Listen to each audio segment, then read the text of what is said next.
اونچے پہاڑ اور بہتے دریا دیکھتے ہیں تو سب کا یہ خیال آتا ہے کہ اس کائنات کا کوئی خالق ہے، کوئی ہے جس نے ان چیزوں کی تخلیق کی ہے۔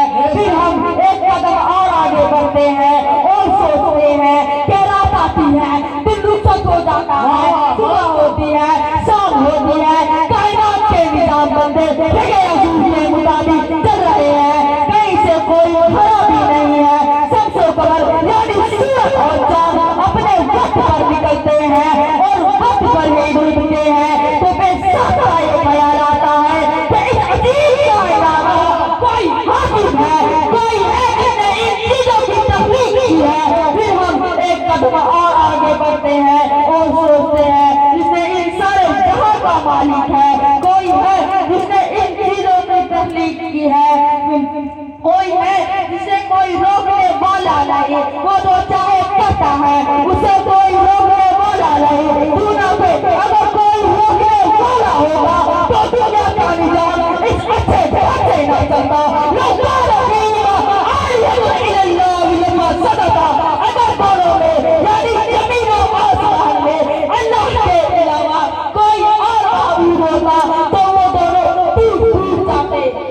ماشاءاللہ اتنی جب کسی ملک میں تو بادشاہ نہیں رہ سکتے، کسی ادارہ میں کئی صدر نہیں ہو سکتے، تو بھلا اس عجیب کائنات کا کئی حاکم کیسے ہو سکتے ہیں؟ بے شک بہت محترم دوستو، ہماری یہ باوقار مجلس اپنے کئی صدر چن لیتے، کیا یہ مجلس چل سکتی ہے؟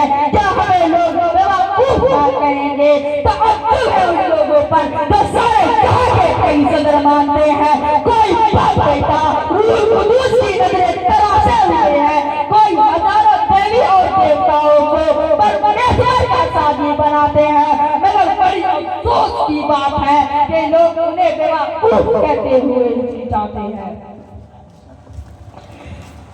ایک واقعہ ہے چھوٹا سا آپ لوگ کے سامنے میں پیش کرنے جا رہا ہوں۔ جی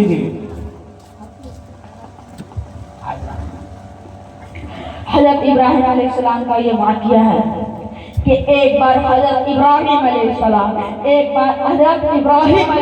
گہری نیند میں سو گئے، تب اللہ نے فرمایا اے ابراہیم قربانی کرو، تو پھر ابراہیم علیہ السلام کی نیند ٹوٹ گئی اور پھر صبح ہوتے ہی ابراہیم علیہ السلام نے 100 اونٹ قربان کر دیے۔ پھر دوسری رات جب ابراہیم علیہ السلام گہری نیند میں گئے، تب پھر اللہ نے فرمایا اے ابراہیم قربانی کرو، پھر ابراہیم علیہ السلام کی نیند کھل گئی۔ پھر ابراہیم علیہ السلام نے صبح ہوتے ہی 100 اونٹ پھر قربان کر دیے۔ پھر جب تیسری رات آئی تب ابراہیم علیہ السلام گہری نیند میں گئے تو دیکھا اللہ نے فرمایا اے ابراہیم دنیا کی سب سے پیاری چیز قربان کرو۔